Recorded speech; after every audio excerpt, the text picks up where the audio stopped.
하나님의 약속의 말씀은 시편 2편 7절에서 12절까지 말씀. 구약성경 805면에 있는 시편 2편 7절에서 12절까지 말씀. 우리 한 목소리로 합독합니다. 내가 여호와의 명령을 전하노라. 여호와께서 내게 이르시되 너는 내 아들이라. 오늘 내가 너를 낳았도다. 내게 구하라. 내가 이방 나라를 내 유업으로 주리니 내 소유가 땅끝까지 이르리로다. 내가 철장으로 그들을 깨뜨리며 질그릇같이 부수리라 하시도다. 그런즉 군왕들아, 너희는 지혜를 얻으며 세상의 재판관들아, 너희는 교훈을 받을지어다. 여호와를 경외함으로 섬기고 떨며 즐거워할지어다. 그의 아들에게 입맞추라. 그렇지 아니하면 진노하심으로 너희가 길에서 망하리니 그의 진노가 급하심이라. 여호와께 피하는 모든 사람은 다 복이 있도다. 아멘. 부해는 보았는가라는 제목입니다. 어느 정상에 올라가지 않으면 내려다 볼 수 없다라고 말하죠. 산에 올라보면 그렇습니다. 가슴에 숨이 턱턱 막히고 다리는 퍽퍽해서 중간에 그냥 주저앉고 싶은 그런 심정이죠. 그러나 참고 한 걸음 한 걸음 올라가서 정상에 올라가서 내려다 보면은 참 여러 가지 장관의 아름다운 모습을 보게 되죠. 그래서 힘들어도 산을 오르는 것이죠. 그리고 물론 본인의 건강에도 유익한 것이죠. 어떤 일을 시작할 때는 마지막 결단에 대해서 미리 말하지 말라는 이야기가 있습니다. 이는 결과에 대해서는 우리가 알 수 없다는 것입니다. 그럼에도 불구하고 우리는 주어진 여건에 최선을 다하는 것이 우리의 본분임을 또한 우리에게 나타내주고 있는 것이죠. 여러분, 혹시 여러분에게 꼭 필요한 것, 반드시 있어야 할 것을 구할 때 그것을 배려해주고 양보해주고 이해해줄 사람이 또 이웃이 있다면 여러분은 행복한 사람일 것입니다. 그러나 그보다는 상대방이 나에게 어떤 것을 요구했을 때 내가 충분히 들어주고 그가 바라는 것을 이루어줄 수 있는 위치에 있다면 더욱더 행복하겠죠. 하지만 이 세상에는 모든 것을 다 가지고 누리면서 베풀고 그 영향력을 나타내줄 사람은 아무도 없다라고 하는 것은 우리가 그 정도 생각할 수 있는 위치에 있다면 아마 충분히 성장했는 모습이라고 돌아볼 수가 있게 될 것입니다. 우리는 어떤 일에 대해서 충분히 자신의 의사를 나타내죠. 내가 배가 고프든지 어떤 것을 갖고 싶든지 하면은 내가 입으로 이야기를 해야 한다는 것입니다. 아니면 몸 동작으로라도 나타내야 한다는 것이죠. 내 마음에는 분명히 사랑하고 좋아하는 마음이 있지만은 말을 하지 않으면 상대가 다 알아볼 수 없다라고 하는 것입니다. 사랑하면 사랑한다고, 좋아하면 좋아한다고, 예쁘면 예쁘다고, 맛있으면 맛이 있다고, 감사하면 감사하다고, 행복하면 행복하다고 이야기를 해야 한다는 것입니다. 여러분, 마음에 있는 것을 마음껏 표현하는 하나님의 사람들 될 수 있기를 예수님의 이름으로 축복합니다. 아멘. 설교자는 늘 끝나고 나면 아쉬움이 있어요. 왜냐하면 준비한 대로 그대로 잘 표현해 줬으면 좋겠는데 그렇지 못하고 내려오면 늘 아쉬워하죠. 그러는 가운데서도 어떤 사람은 말씀을 듣고 또 은혜를 받고 도전과 결단을 하면서 변화된 모습을 보면은 그래도 흐뭇해하게 되는 것이죠. 이것을 이제 아멘으로 화답하면서 같이 회중이 함께 호응해 줄 때 힘을 얻게 되는 것이죠. 그렇다고 여러분에게 아멘을 강요하는 것은 아니에요. 할 수만 있으면 아멘을 해도 되지만은 이 마스크를 했다고 해서 들리지는 않잖아요. 그래서 우리 교회 설교에 다시 들어보면은 아멘 한 사람이 불과 몇 사람 안 되는 것 같아요. 좀 뻔뻔스러운 것 같죠? 누가복음 11장에 보면은 간청하다는 단어가 나와요. 간청. 이 내용은 멀리에서 친구가 밤에 늦게 찾아왔어요. 근데 그 친구를 대접할 것이 없는 거예요. 밤늦게 찾아왔는데 대접할 것이 없어서 평소에 잘 아는 자신의 친구에게 밤늦게 찾아가서 문을 두드리는 거예요. 문을 좀 열어달라. 지금 내 친구가 멀리 왔는데 먹을 것이 없어서 좀 먹을 것을 달라라고 이야기하는데 안에서 대답은 내가 밤이 너무 늦었고 다 잠자리에 들어서 할 수 없다라고 거부하죠. 이때 이 친구는 부끄러운 줄도 모르고 귀찮게 구차하게 뻔뻔스럽게 계속 문을 두드리는 것입니다. 그때 친구가 안에서 누가복음 11장 7절 8절에서 뭐라고 말하는가? 더 땜으로 인해서는 너와 나의 친구 사이로 인해서는 줄 수 없지만은 간청함으로 너무나 뻔뻔스럽게 시끄럽게 부끄러운 줄 모르고 귀찮게 문을 두드리기 때문에 내가 일어나서 주겠다라고 말하고 있는 것이죠. 이와 같은 사실에 대해서 우리 예수님도 기도할 때 이렇게 하라고 말씀해주고 있는 것이죠. 사실 아들이라면 내 자녀라면 몇 번이고 일어나서 주겠지만은 내 이웃이나 친구는 사실은 그렇잖아요. 한 달이 걸러 천리라고. 그러나 그렇게 뻔뻔하게 문을 두드리고 구하기 때문에 준다라고 이야기하죠. 그래서 우리도 전도할 때 한번 오세요. 한번 기다립니다. 찾아오세요. 이렇게 해서 전도가 된다면 얼마나 쉽겠어요.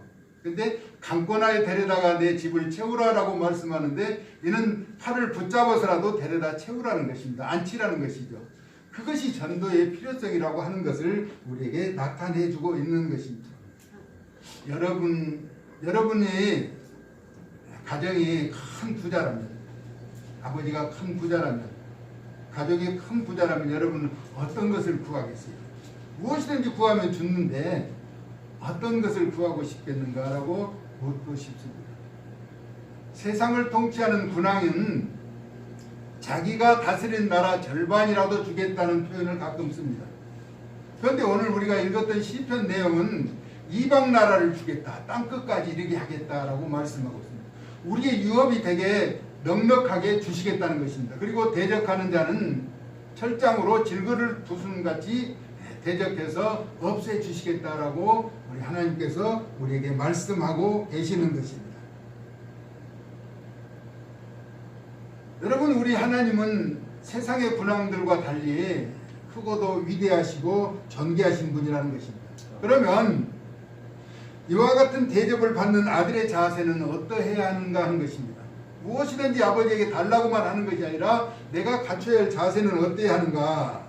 거룩한 산 시온에 세워진 하나님의 왕으로서의 역량을 나타내야 한다는, 다시 말하면 하나님의 체면을 손상시키는 그런 모습으로는 살아서는 안 된다라고 하는 것입니다.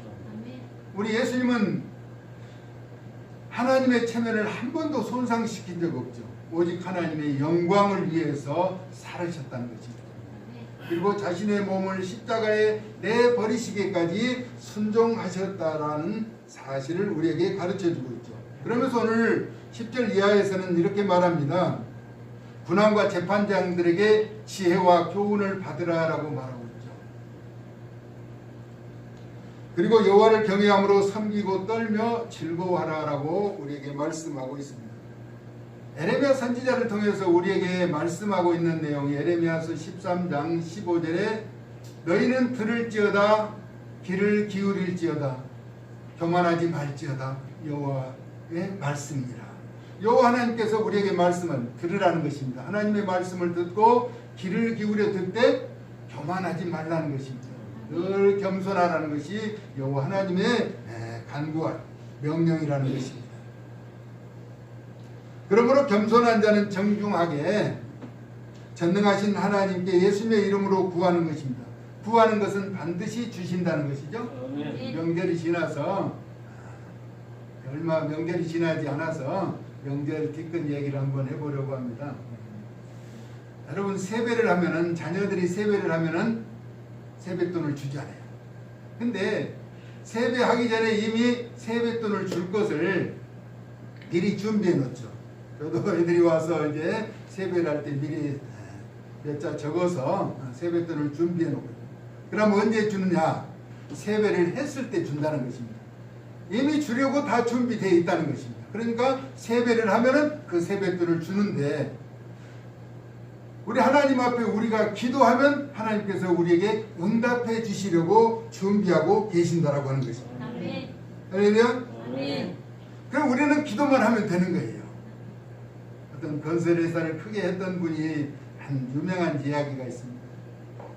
직원들이 어떤 일을 시키면 힘들다, 어렵다, 안 된다, 못한다 이렇게 이야기를 하는 거예요. 그러면 시작은 해보았는가? 라고 묻는 거예요. 시작이라도 해보았느냐? 시작했으면 최선을 다해보았느냐는 거죠. 그래도 안 되면 어쩔 수 없지만 하지도 않고 안 된다 할 수 없다는 것은 아주 불합리하다는 것이죠. 인생에서 가장 실패자, 안타까운 실패자는 뭐냐면은 시작도 해보지 않은 사람이라는 것입니다. 시작해서 때로는 실패할 수도 있는 것이죠. 실패는 또 다른 성공의 어머니라는 것입니다. 그런데 시작도 하지 않으면은 성공할 가능성이 전혀 없다라고 하는 것이죠. 포기하지 않는다. 어떤 일을 하고 포기하지 않는다면 반드시 결과를 이루게 될 텐데 갈라디아서 6장 9절에 우리가 선을 행하되 낙심하지만 포기하지 않으면 때가 이름에 거두리라 라고 말하고 있습니다. 반드시 실행한 것은 결과가 나타나게 되어 있다라고 하는 것이죠. 요즘 우리나라는 대통령 선거가 지금 이제 준비되고 있죠. 아직 공포는 안 됐는데 사실상 선거운동을 하고 있는 거나 마찬가지예요. 그 텔레비전이나 여러 매체에서 가족, 자녀들, 자신의 본인의 문제, 참 부끄러운 이런 모든 것을 다 들춰가면서 계속 인신공격하고 네거티브라고 하죠. 이렇게 자신의 표를 얻기 위해서 상대방을 공격하고 또 공경에 빠뜨리고 있는 가운데 있죠. 그럼에도 포기하지 않는 거예요. 탈퇴하지 않는 거잖아요. 결국 선거를 가야 한다는 말이에요. 그러면은 누군가 한 사람은 대통령이 되잖아요. 어떤 일이 있어도 부끄러움이 있어도 대통령이 당선이 되면은 그 5년 동안은 또한 누리게 되는 것이죠. 우리 예수님에게는 아무리 많은 사람들이 어떤 것을 구해도 모든 것을 들어주실 수 있는 역량을 갖고 계신다는 것입니다. 대통령은 한 사람 뽑기 위해서 그 인신공격을 하고 여러 가지 불합리한 요소를 다 거쳐야지만 우리는 예수님 앞에 믿음으로 기도하고 나가면 응답은 다양하기 때문에 염려할 필요가 없다라고 하는 것입니다. 믿음으로 행하고 구하는 기도는 반드시 응답됨으로 기다리고 기다려야 한다는 것이죠. 너희에게 인내가 필요하다는 건 가끔 제가 드리는 말씀인데 하나님의 뜻을 행한 후에 약속하신 것을 받게 하기 위함이라. 잠시 잠깐 후면 오실 이가 오시리니 지체하지 아니하시라. 우리 하나님은 우리를 오래 기다리게 하지 않으신다는 것입니다. 반드시 응답해 주신다는 것이죠. 우리가 사는 세상에는 참 좋은 사람도 많고 나쁜 사람도 조금씩은 있는 것 같아요. 근데 성경 인물 가운데 아주 나쁜 아들 한 사람이 있어요. 그 사람은 아버지가 살았을 때 자신의 유업을 재산을 상속받아서 멀리 나가서 다 소비하고 완전히 상거지가 되어서 돌아오잖아요. 아버지 재산을 살아있을 때 달라는 것은 그 아버지 가슴에 대못을 박는 거예요. 그러면 나가서라도 잘 돼야 하잖아요. 그 재산 다 소비하고 이제는 거지 상거지가 되어서 돼지가 먹는 지엽 열매를 먹다가 그래도 아버지 품으로 돌아오고자 돌아왔던 잃어버린 아들이죠. 탕자라고 이야기하는데 그가 돌아왔을 때 아버지는 벗은발로 나가서 그를 맞이하잖아요. 그리고 종들에게 새 옷을 입히고 손에 가락지를 끼우고 신을 신기라. 그리고 살찐 송아지를 잡아서 잔치를 하자라고 이야기하잖아요. 묻지도 않았어요. 어떻게 살았느냐, 왜 그렇게 했느냐 묻지도 않고 그를 반겨주는 아버지, 하나님 아버지의 모습을 나타내주고 있죠. 우리가 어떤 모습이든 우리 하나님은 아버지 품으로만 돌아오면 반겨주신다는 것입니다. 할렐루야. 어떤 사람이 미국에 있던 사람인데 오랫동안 감옥에 갇혀 있으면서 가족에게 편지를 하는데 답장이 이제 잘 오가지 않는 것 같아요. 그래도 가족이 있으니까 돌아가고 싶은데 기다려주지 않으면 돌아갈 수가 없는 것이에요. 버스를 타고 지나가다가 그 약속, 만약에 내가 돌아와도 좋다면 노란 손수건을 나무에 매달아라. 이 안에는 큰 나무에다가 노란 손수건을 혹시나 버스 타고 지나가도 못 볼까봐 수백 장, 수천 장을 매달아놨다. 이 빙고라고 하는 이 사람은 자신의 죄를 뉘우치고 가정으로 돌아왔다. 아내도 이렇게 남편이 죄진 남편이지만 돌아오기를 기다리는 것처럼 우리 하나님은 누구에든지 하나님께로만 돌아온다면 기뻐 받으신다는 사실을 이야기하고 있는 것이죠. 이제 우리는 아들이 된 하나님의 아들, 내가 너를 낳았다라고 하는데 우리는 이제 하나님 앞에 뻔뻔하게 구하라는, 부끄러움을 모르고 귀찮게라도 구하라는 것입니다. 간청한다는 건 하나님은 우리가 구하는 것을 원한다는 것입니다. 주님의 영광을 위해서 구해야겠죠. 왜냐하면 구해도 받지 못하는 것은 정욕으로 잘못 쓰려고 구하는 것이라고. 우리가 응답되지 않는 것은 나는 옳고 바르게 구하는 것 같지만 하나님 편에서 보실 때 잘못 구한 것은 응답되지 않는다는 것입니다. 그러나 우리가 잘된 것 잘못된 것 다 모르기 때문에 그냥 열심히 구하면 되는 것이죠. 하나님의 뜻에 합한 대로 우리가 내가 가는 것이 다 옳은 것처럼 보이지만은 우리가 구하고 가야 하는 것은 하나님의 뜻을 쫓아가야 한다는 것이죠. 제 서점에서 책을 하나 사서 잠깐 봤는데 우리는 다 자신이 생각하고 자신이 바라는 것이 다 옳은 줄 알지만은 하나님의 뜻은 아닐 수도 있다라고 하는 것입니다. 우리는 늘 하나님의 뜻이 무엇인가를 분별하면서 나아가야 한다는 것입니다. 누구나 합당한 간절함이 동반되면 소망하는 바는 이루어지게 된다는 것이죠. 오늘 여호와께 피하는 자는 복이 있다라고 하면 늘 여호와를 경외하고 섬기고 떨면서 즐거워하라는 것입니다. 그리고 아들에게 입맞추고 여호와께 피하라는 것입니다. 예수님의 귀한 십자가를 붙들고 세상의 죄와는 영영 이별하면서 거룩한 보좌 앞으로 나아가라는 것이죠. 그렇게 되면 후회함이 없도록 마음껏 크게 구하고 오직 영생의 길을 위해서 준비하며 살아가는 하나님의 사람들로 세워져 갈 수 있기를 예수님의 이름으로 축복합니다. 네. 정당에 구해보지도 않고 미리 포기하게 된다면 얼마나 아쉽겠냐. 구해는 보았는가. 한번 따라서 할까요? 구해는 보았는가. 구해는 보았는가. 하나님 앞에 구해는 보았는가 하는 것입니다. 간절한 마음으로 구하면